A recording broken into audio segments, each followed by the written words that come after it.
Halo semuanya, selamat datang di studio A ya. Dan sekarang kita akan mempresentasikan kali ini adalah proyek yang berikutnya dari proyek yang di sini bisa teman-teman pesen juga ya. Ini salah satu portofolio juga yang sebenarnya ini masuk ke salah satu porto yang sempat jadi tugas kuliah juga gitu. Tapi sekarang akhirnya diseriusin menjadi portofolio yang bisa teman-teman lihat dan juga bisa teman-teman tunjukin juga di sini ya teman-teman. Di sini kita punya sistem informasi perpustakaan. Jadi kalau teman-teman misalkan yang mengelola perpustakaan, mungkin teman-teman yang mengelola perpustakaan mungkin secara mungkin apa ya? Secara mungkin kelasnya udah kelas nasional atau mungkin baru kelas daerah doang. Ini bisa menjadi solusi ya buat teman-teman yang butuh untuk otomatisasi ataupun juga untuk pengelolaan bukunya ya. Itu bisa di sini juga gitu. Di sini ada dua role. Nah, itu ada role admin dan juga super admin. Kita masuk dulu ke adminnya ya. Misalkan adminnya,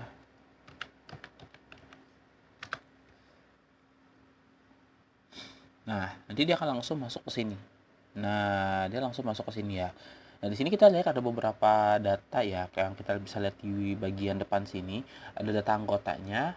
Ya, anggota ini berarti siapa yang sudah terdaftar menjadi anggota di perpustakaan ini. Kemudian data bukunya ada apa aja gitu ya. Dan data transaksinya, teman-teman. Ini datanya dinamis karena ini diambil semua dari database. Kalau nggak percaya, kita langsung lihat aja di bagian bukunya dulu ya. Nah, di bagian bukunya ini, nah ini ada 4 ya. Satu, 2, 3, 4. Ini ada 4 buku. Untuk anggotanya tadi ada 2 ya. Kita lihat apakah betul. Betul ya, ada 2 anggota. Kalau misalkan kita tambah datanya, ini kita langsung nambah datanya aja ya. Nah, ini misalkan nama anggotanya misalkan apa nih ya. Kalau di sini contohnya di sini studi kasusnya adalah kita bikin semacam perpustakaan, tapi ini lingkupnya adalah lingkup kampus ya. Jadi misalkan kita tambahin misalkan 1502, ini sembarang aja ya. Sorry. 1502 418574 misalkan. Dan mau katanya misalkan siapa? Misalkan Bowo misalkan. Tempat lahirnya misalkan di ini sebenarnya opsional sih kan kalau mau tambahin gitu ya. Ini untuk tanggal lahir ya. Misalkan kita isi 9922 1998 misalkan. Jenis kelaminnya laki-laki. Program studinya misalkan apa? Misalkan teknik informatika gitu ya.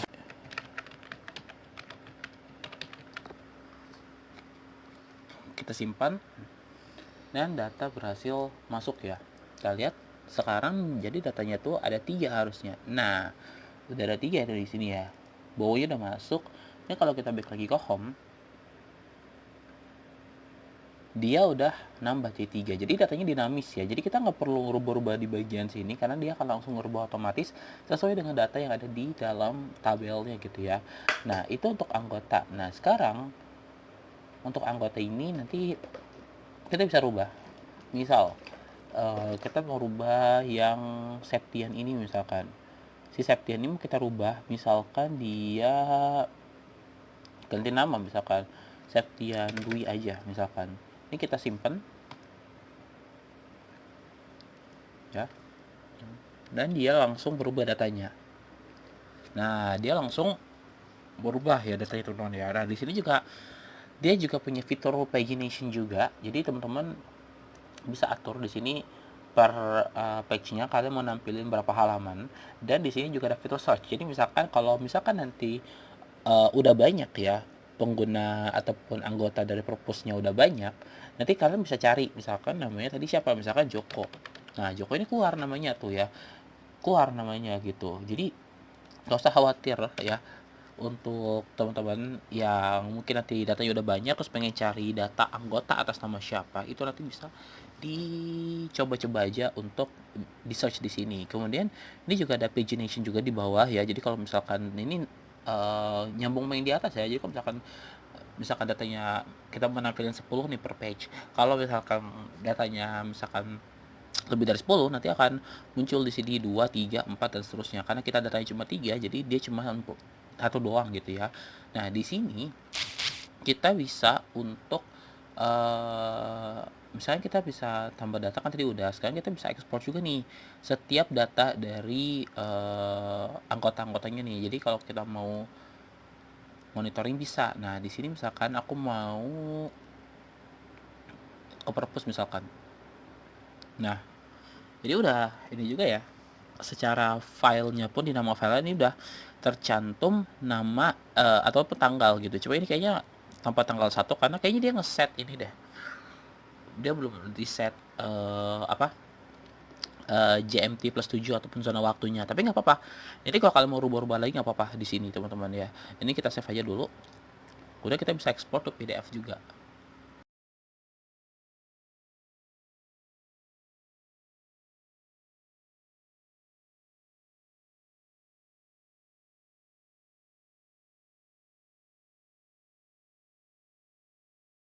Kemudian ke buku.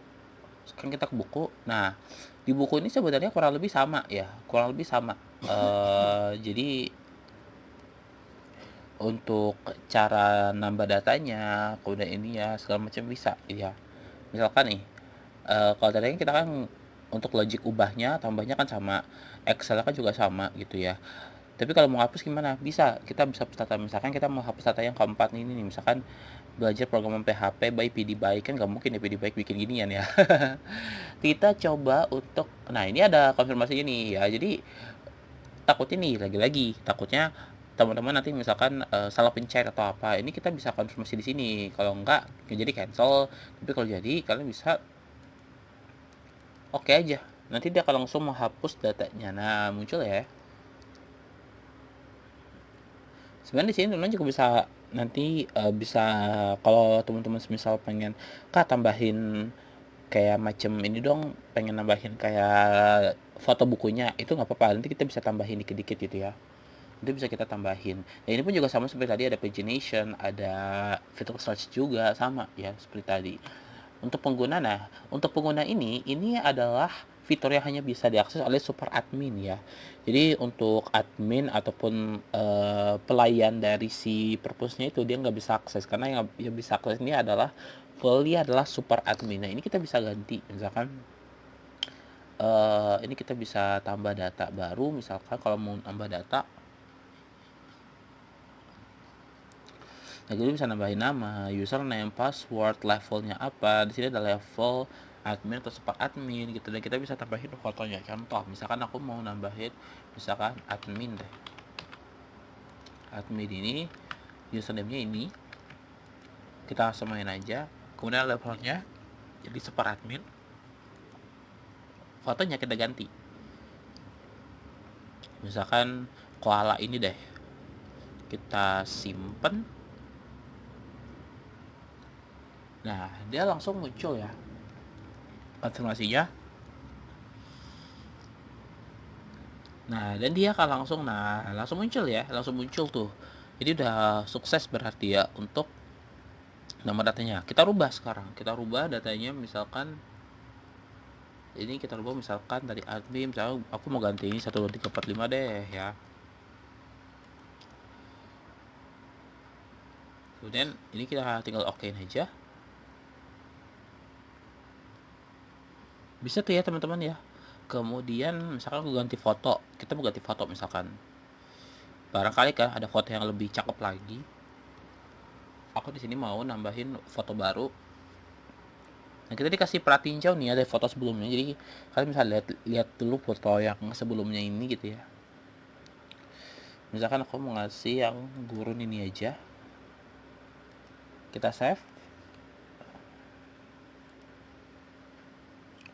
Dan kita lihat di sini datanya udah terubah ya, udah berubah nih datanya gitu teman-teman. Nah, jadi untuk buku anggota sebenarnya simple kayak gitu aja gitu ya, nggak macem-macem gitu. Nah, sekarang kita masuk ke transaksi sekarang.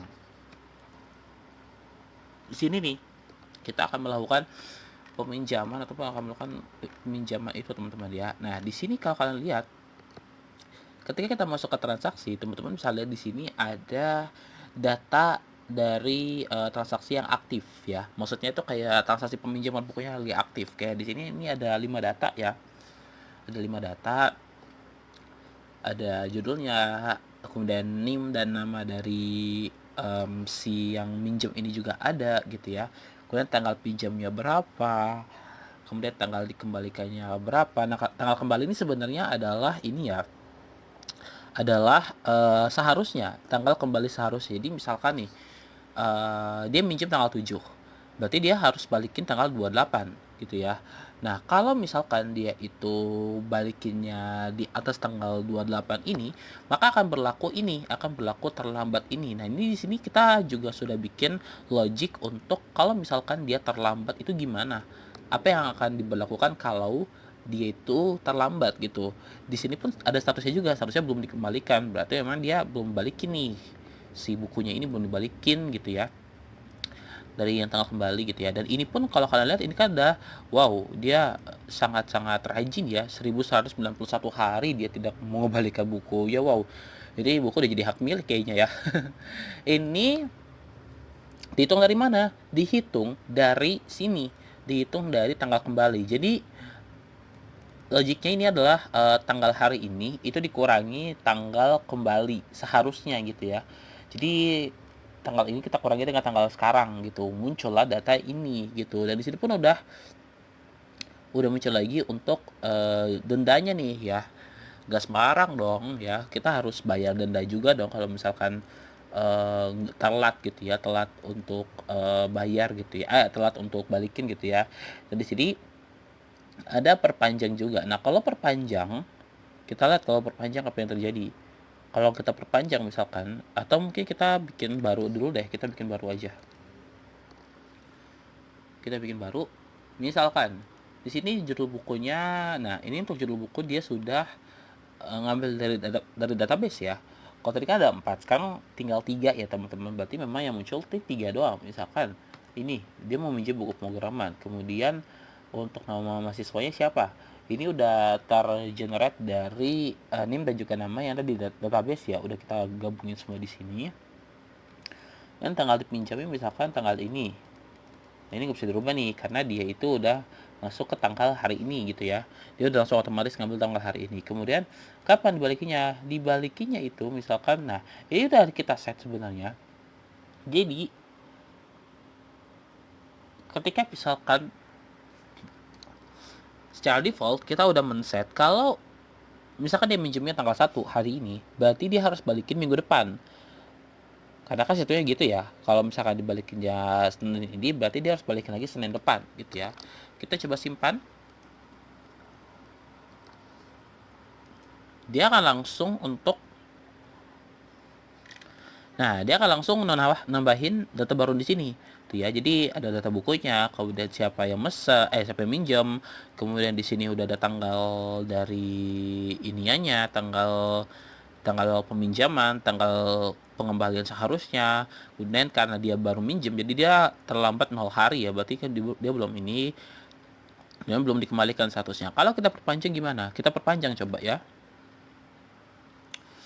Nah, perpanjangan sudah diberlakukan di sini ya teman-teman. Kita lihat. Nah, jadi ketika kita melakukan proses perpanjangan, maka dia itu akan seperti ini. Dia itu tadinya kan dia harus dibalikin tanggal 8. Tapi kali ini kita perpanjang jadi tanggal 15. Jadi akan nambah seminggu lagi gitu teman-teman ya. Jadi dia akan terbebas dari yang namanya denda. Barangkali kan kalau misalkan mungkin teman-teman minjem buku misalkan, tapi ketika tanggal 8 itu bukunya ketinggalan misalkan. Nah, kita bisa perpanjang lagi kayak gitu. Kita bisa atur perpanjangannya gitu. Dan ini pun sudah di set secara logik ya teman-teman. Jadi nggak usah khawatir gitu. Kalau kita kembali ya. Nah, kalau kita kembali artinya adalah dia akan misalkan nih prosesnya adalah dia udah mengembalikan bukunya, maka ya seperti ini nanti ya akan muncul konfirmasinya dan udah ya dia akan hilang karena bukunya kan udah dibalikin, berarti nggak bakal ada di sini gitu teman-teman.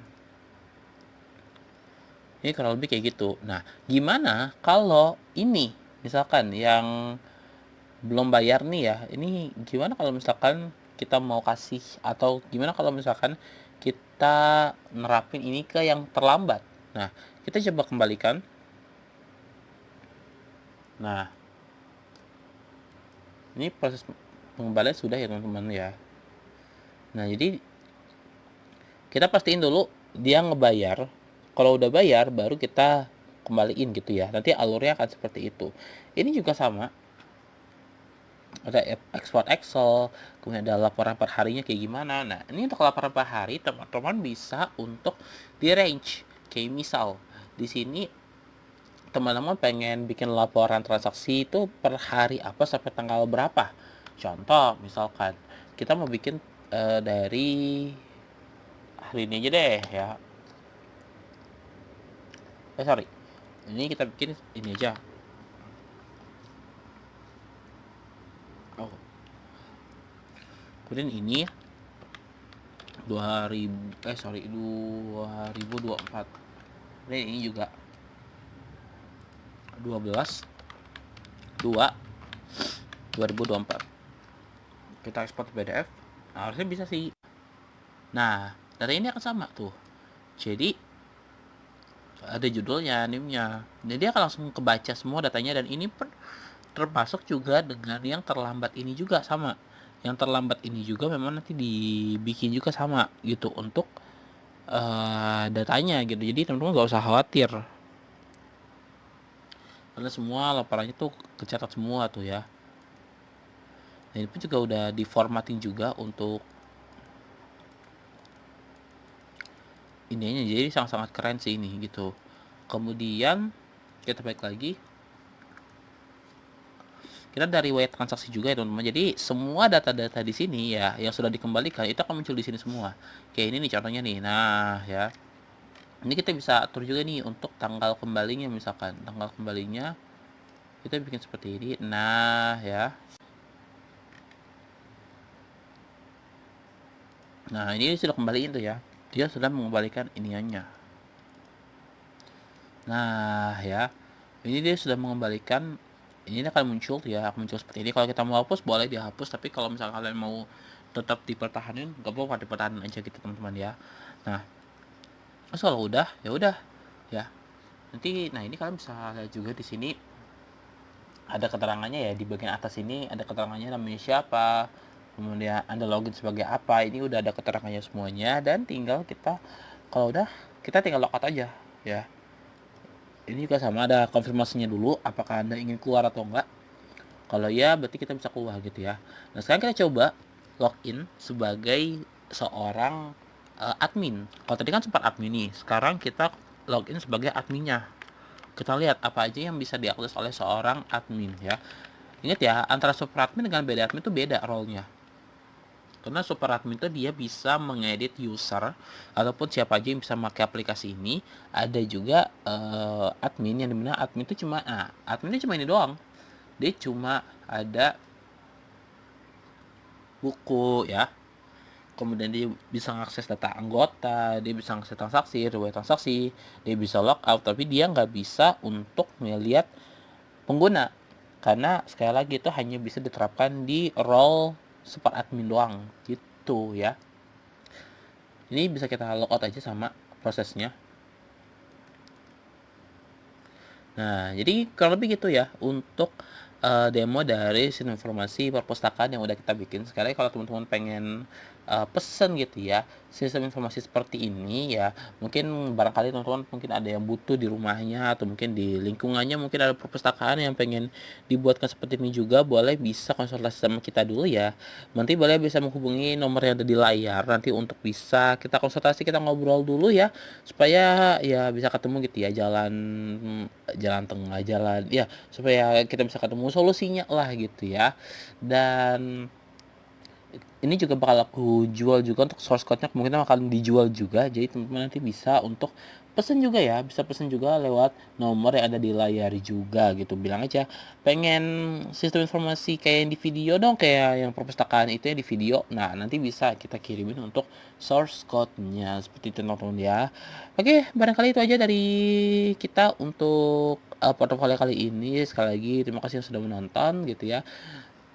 Jangan lupa untuk di like, di share gitu ya, dan jangan lupa juga untuk dipesan juga, jangan lupa ya untuk dipesan juga di nomor yang ada di layar ya. So itu aja dari kita di Studio A Your Multimedia Solution. Sampai kita ketemu di portfolio selanjutnya. Bye bye.